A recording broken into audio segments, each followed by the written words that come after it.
നമസ്കാരം. ഇത് പുതിയ ടാറ്റ ടിയാഗോ EV STLR 2025 മോഡലിൻ്റെ കീയാണ്.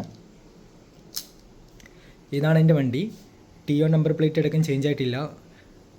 എടുത്തിട്ട് 45 ദിവസം ആവുന്നു. അപ്പോൾ നിങ്ങൾക്ക് ഞാനൊരു സൂത്രം കാണിച്ചു തരാം. ഇതാണ് വണ്ടിയുടെ സൈഡ് പ്രൊഫൈൽ.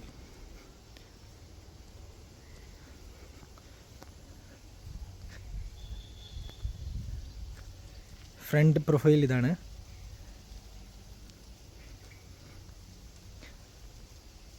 ഇപ്പോൾ വണ്ടി ചാർജ് ആയിക്കൊണ്ടിരിക്കുന്നു.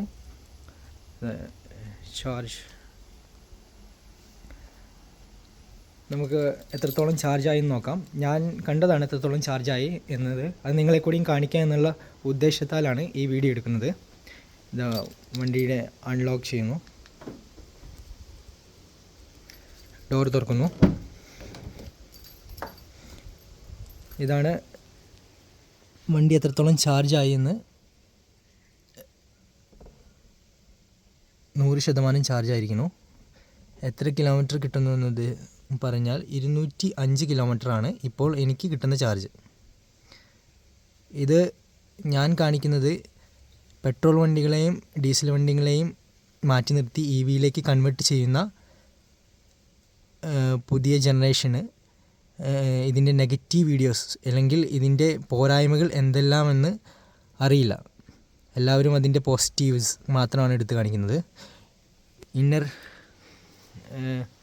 പ്രൊഫൈൽ ഇതാണ്. വണ്ടി ഉപയോഗിച്ചിട്ട് അധികം ഉപയോഗിക്കില്ല, നിങ്ങൾക്ക് തന്നെ അറിയാം. 493 കിലോമീറ്റർ മാത്രമേ ആയിട്ടുള്ളൂ. ഞാനങ്ങനെ AC ഇട്ട് ഉപയോഗിക്കുന്ന ഒരു വ്യക്തിയല്ല. അത് കീ ഇട്ടിട്ടില്ല, അതുകൊണ്ടാണ് മീറ്ററിൽ നിന്ന് മാഞ്ഞു പോയത്. മൊത്തം കിലോമീറ്റർ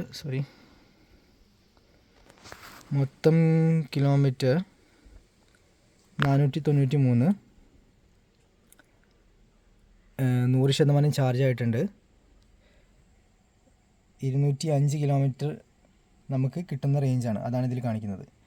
ഞാൻ AC ഇട്ട് ഉപയോഗിക്കുന്ന ആളല്ല എന്ന് പറയാൻ കാരണം, ഞാൻ ഇതിന് മുമ്പ് ഉപയോഗിച്ചിട്ടുള്ളത് ആൾട്ടോ LXi ആണ്. അതിലും AC ഉണ്ട്, എങ്കിലും ഞാനത് ഉപയോഗിക്കാറില്ല.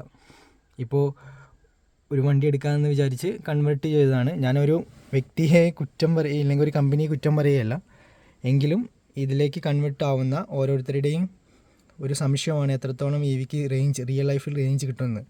കമ്പനി പ്രൊവൈഡ് ചെയ്യുന്നത് 350 കിലോമീറ്റർ സംതിങ് ആണ്, പക്ഷേ അത്രയൊന്നും റിയൽ ലൈഫിൽ കിട്ടില്ല.